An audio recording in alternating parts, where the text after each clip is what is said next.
En France, ces dernières années, c'est l'islamisme radical ou des terroristes agissant en son nom qui sont les auteurs des attentats antisémites meurtriers.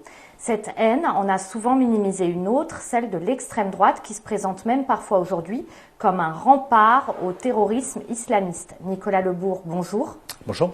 Vous êtes historien spécialiste de l'extrême droite, auteur de nombreux ouvrages sur le sujet, mais aussi d'un très instructif rapport sur les extrêmes droites et l'antisémitisme en France pour la LICRA. Merci d'être avec nous sur Academ. Puisqu'en France, l'antisémitisme à l'extrême droite ne tue plus ces dernières années, en quoi représente-t-il un risque aujourd'hui ? Alors, en soi, d'abord, il faut savoir de quoi on parle. Ne tue plus, bien évidemment, l'essentiel de la violence antisémite et de la violence homicide n'est pas du côté de l'extrême droite. Elle n'est pas à zéro, comme on dit parfois. En 1984, vous avez un néo-nazi qui assassine une femme au nom de sa judéité et qui va être emprisonné pour cela, avec un procès qui montre bien que c'est son antisémitisme. La question de la violence antisémite à l'extrême droite, elle est en très nette décrue à partir de 1982, où les cibles de la violence d'extrême droite, ça devient plutôt les personnes d'origine arabo-musulmane. Ensuite, cet antisémitisme, il est polyvalent à l'extrême droite, mais c'est d'abord aujourd'hui, en ce qui concerne les idées, un antisémitisme culturel plus qu'une offre politique, et en ce qui concerne les violences depuis la profanation du cimetière de Carpentras en 1990, c'est plutôt des biens matériels qui sont ciblés à l'extrême droite. L'antisémitisme, dites-vous dans votre rapport, ne constitue plus une offre politique en soi. Alors comment expliquez-vous qu'un discours comme celui d'Éric Zemmour sur Vichy et Pétain ne l'invalide pas ou ne le marginalise pas plus ? C'est quelque chose de tout à fait neuf, parce que normalement, tout ce qui touchait à ça, effectivement, vous démonétisait politiquement. Et lorsqu'il y a eu ce qu'on appelait la dédiabolisation du Front National, les cadres du Front National, dont Marine Le Pen, avaient ciblé deux choses. Une chose, c'est enlever tout le discours sur l'inégalité des races, qui pouvait exister, toutes les conceptions ethnicistes, et l'autre chose, c'était toutes les provocations antisémites. Et l'idée, dans l'ensemble, c'était ainsi de se démarquer, avec les extrêmes droites des années 30-40, bien évidemment, pour pouvoir se normaliser. Ça s'inscrivait aussi dans une dynamique qui est apparue en Europe après 2001, ce qu'on appelait la mutation néopopuliste avec mon camarade Jean-Yves Camus, qui étaient des extrêmes droites qui se présentent à cadre institutionnel constant, qui ne veulent pas changer les institutions tellement, qui disent nous sommes les défenseurs des libertés des sociétés européennes, des juifs, des gays, des femmes, contre le nouveau fascisme qui serait l'islam. On est dans cette dynamique. Ce qui se passe aujourd'hui avec Éric Zemmour, par contre, c'est effectivement saute le dernier verrou.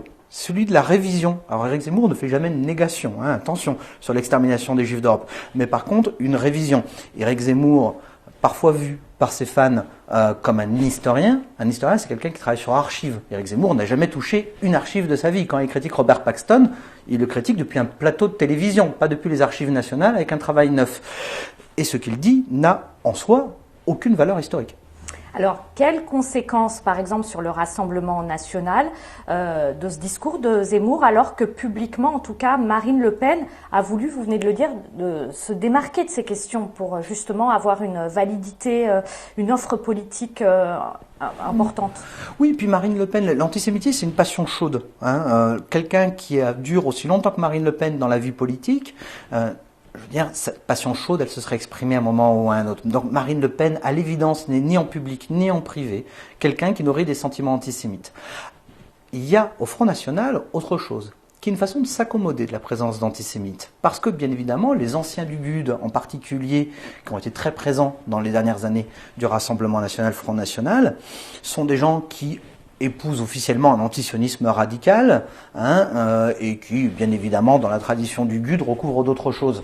Il y a donc souvent chez les militants du Front National un refus sincère de l'antisémitisme, et il n'y a pas de raison de critiquer cette sincérité, mais une capacité à s'accommoder de la présence néanmoins de gens qui, eux, ne nourrissent pas les mêmes idées.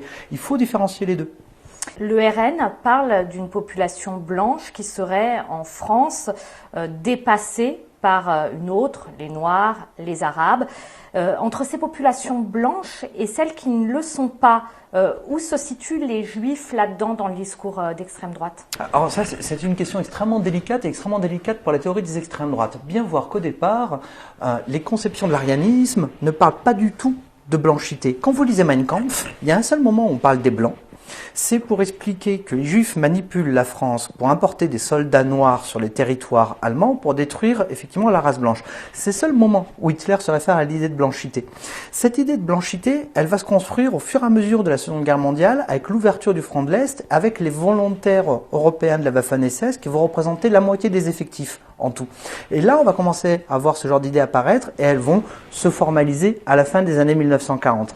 Mais quand elles se formalisent, pour cette extrême droite radicale, les Juifs sont complètement exclus de la race blanche, bien évidemment.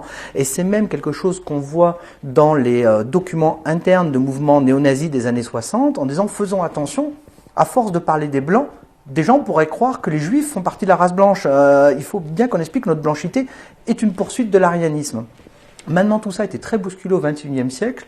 Il y a eu une conférence à Moscou qui rassemblait des membres de toute l'extrême droite radicale européenne, où justement ça a été un petit peu scandaleux parce que le français Guillaume Faye expliquait que désormais, face à l'islam, l'alliance devait incorporer les blancs. Ça incorporait les Juifs, et la défense face à l'islam, ça incorporait Israël, alors qu'il avait été un des champions de l'antisionisme radical dans les années 80. Donc c'est des choses qui ne sont pas fixées, rien n'est fixé là-dedans. L'antisémitisme tel qu'on l'entend, le mot en français date de 1879, et il recouvre des réalités différentes au fur et à mesure du temps. En France, il y a des lois qui encadrent la liberté d'expression, Pleven et Guesso, contre les discours de haine, racistes et négationnistes. Comment le discours antisémite à l'extrême droite compose-t-il avec et évolue-t-il en fonction de ça ? Alors, la loi Pleven, elle a eu un effet fondamental sur l'extrême droite. Parce que la loi Pleven, effectivement, elle a fait qu'un certain nombre d'idées n'étaient plus exprimables sans encourir les foudres des tribunaux. C'est ce qui a permis au numéro 2 du Front National, qui était une grande figure du néofascisme européen, François Duprat, qui a été assassiné dans un attentat à la voiture piégée en 1978, d'imposer le thème 1 million de chômeurs, 5 millions d'immigrés en trop, d'imposer la ligne contre l'immigration sur un angle social, dont beaucoup n'y croyaient pas à l'extrême droite, dont Jean-Marie Le Pen au départ, parce que le reste n'était plus dissible. Et cette stratégie, résultat, il y a eu une modernisation qui a été permise par cette pénalisation. Il faut bien voir, c'est compliqué.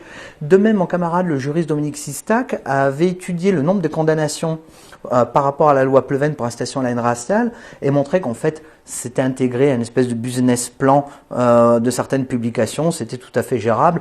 Un hebdomadaire comme Rivarol prévoyait dans ses finances le fait d'être condamné devant les tribunaux. Donc ça a des effets qui sont compliqués et ça a parfois des effets modernisateurs qu'on n'imaginerait pas. Aujourd'hui, la question effectivement de revenir sur les lois Pleven, de revenir sur la loi Guesso, c'est quelque chose qui est tout à fait un marqueur des extrêmes droites. On peut avoir été très critique sur la loi Guesso, considérer, j'avoue que c'était mon cas, que la question de la pénalisation du négationnisme n'était peut-être pas la bonne réponse, mais aujourd'hui, il y a une espèce de consensus, et c'est clairement quelque chose qui relève de l'extrême droite. Vous et moi, on n'est pas gênés par le fait de ne pas pouvoir proférer d'insanité antisémite, négationniste, raciste. Les discours antisémites aujourd'hui, en tout cas dans ce qui en est dit en général, c'est des discours qu'on attribue plus aux islamistes et beaucoup moins à l'extrême droite. Qu'en est-il exactement ? Alors c'est une question qui est compliquée parce qu'elle recouvre plusieurs réalités. D'abord, bien voir sur la question qu'on cite souvent à propos de ça, sans même parler du djihadisme, la question des violences au jour le jour.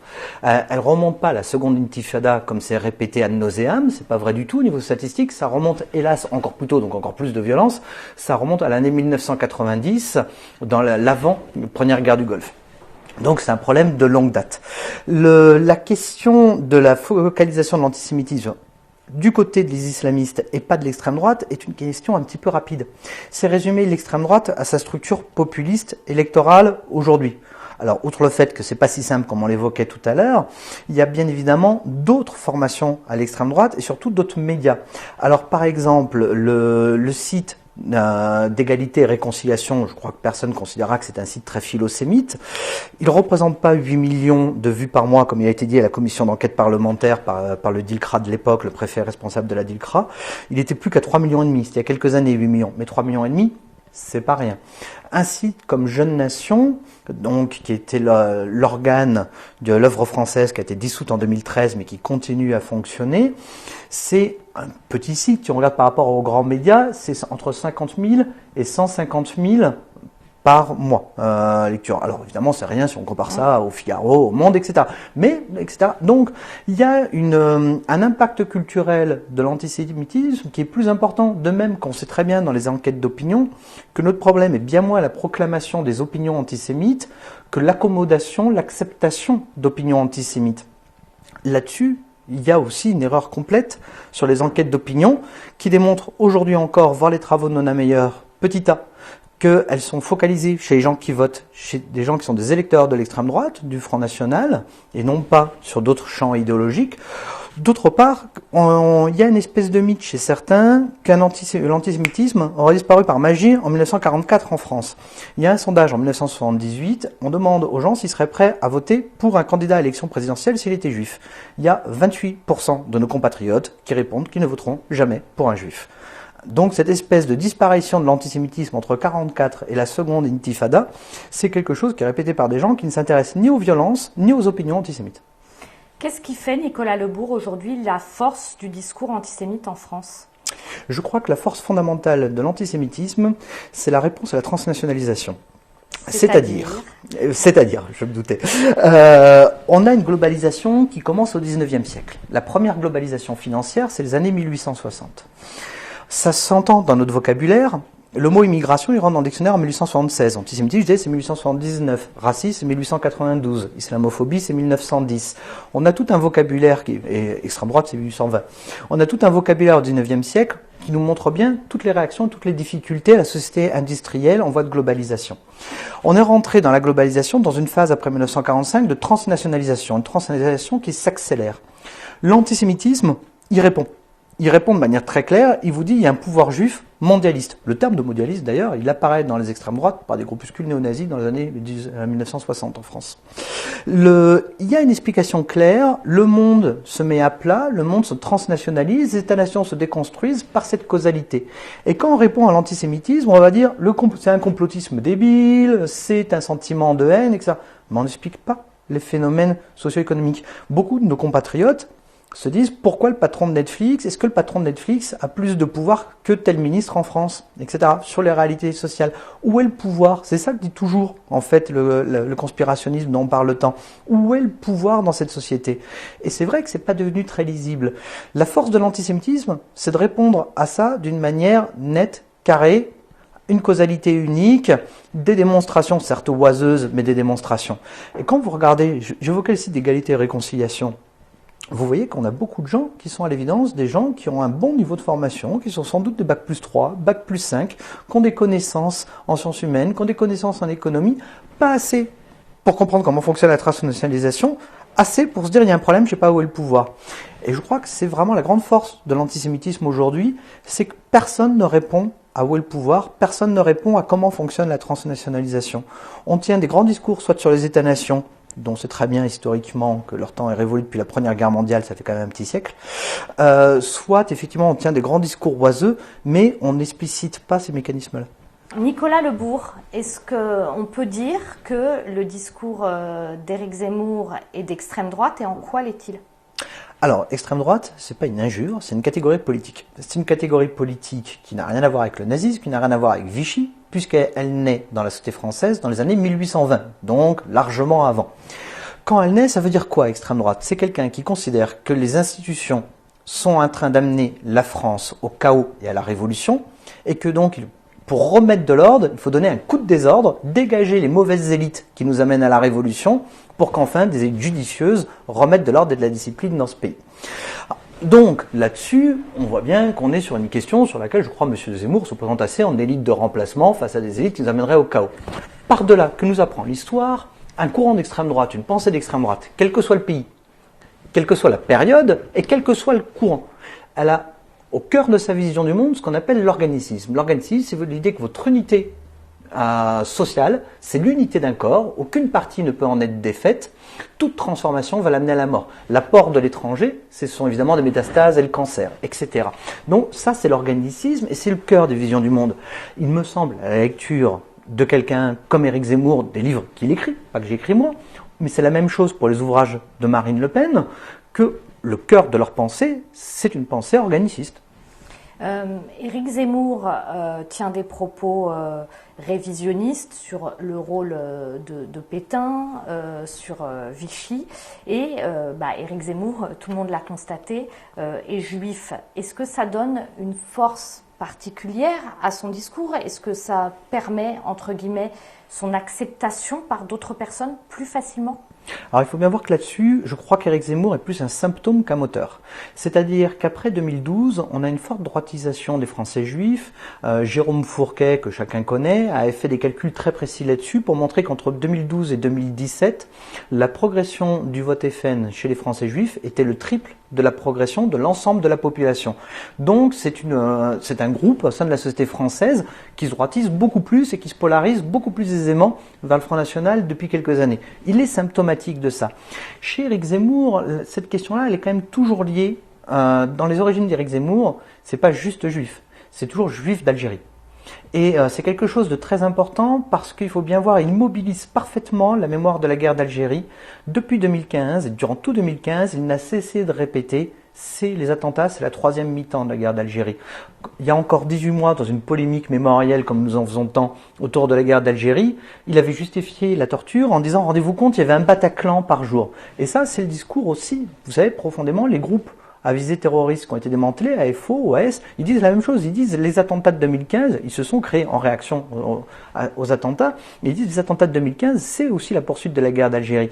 De même, dans le discours d'Éric Zemmour sur la fragmentation de la France, il y a des moments, c'est extraordinaire quand on le lit, parce que si on connaît un petit peu l'histoire démographique de la période coloniale de l'Algérie, on retrouve en fait des choses et des descriptions qui correspondent à l'Algérie de cette époque. Il y a cette espèce de rencontre assez particulière chez lui. Il mobilise autant la mémoire algérienne que la mémoire juive là-dessus. Il le fait d'une telle façon qu'effectivement, ça rend très difficile, en particulier pour ses adversaires de gauche, issus de la gauche, d'aller le tacler, parce que ce que disait Jean-Marie Le Pen la semaine dernière, effectivement, son origine juive fait qu'on ne le tacle pas, la gauche ayant souvent l'habitude, effectivement, de renvoyer au fascisme ou au nazisme, ne peut pas tacler. Ça nous ramène à ce qu'on disait il y a quelques instants, l'extrême droite, c'est pas juste le fascisme, l'extrême droite, c'est pas juste le nazisme, ça date d'il y a 2 siècles dans notre vie politique française, il faut la regarder avec ses particularités, et bien évidemment, on peut être juif et tout ce qu'il y a plus d'extrême droite. Alors, est-ce que le fait aussi qu'Éric Zemmour soit juif et tienne ce type de propos, est-ce que ça peut développer l'antisémitisme en France? Alors, là aussi, il faut séparer l'antisémitisme comme violence, l'antisémitisme au niveau des idées, je crois. Ce qui fait des pics de violence antisémite en France depuis des décennies, on l'a vu au moment de l'attentat de la rue Copernic, on l'a vu au moment du procès Klaus Barbie, on l'a vu lors de la guerre du Golfe, c'est des stimuli, un stimuli qui est soit lié bien évidemment à ce qui se passe au Proche-Orient, soit lié à une grande polémique intérieure autour de la Seconde Guerre mondiale.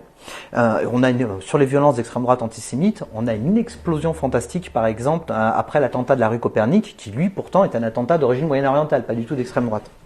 Donc, en soi, Éric Zemmour, il ne correspond pas à cette structure. Il n'y a pas de raison qu'il provoque d'une manière ou d'une autre des choses. Est-ce qu'il peut provoquer une montée d'idées antisémites? Alors, dans ce cas, je ne me sens pas du tout proche d'Éric Zemmour, mais je dirais d'abord que le problème, ça sera les antisémites. Ce ne sera pas M. Zemmour sur ces choses-là. Rappelons-le, les gens qui sont responsables des idées ou des violences antisémites, c'est les antisémites, c'est pas les juifs. Ensuite, est-ce que, bien évidemment, il peut servir de prétexte à une agitation d'antisémites? C'est évident.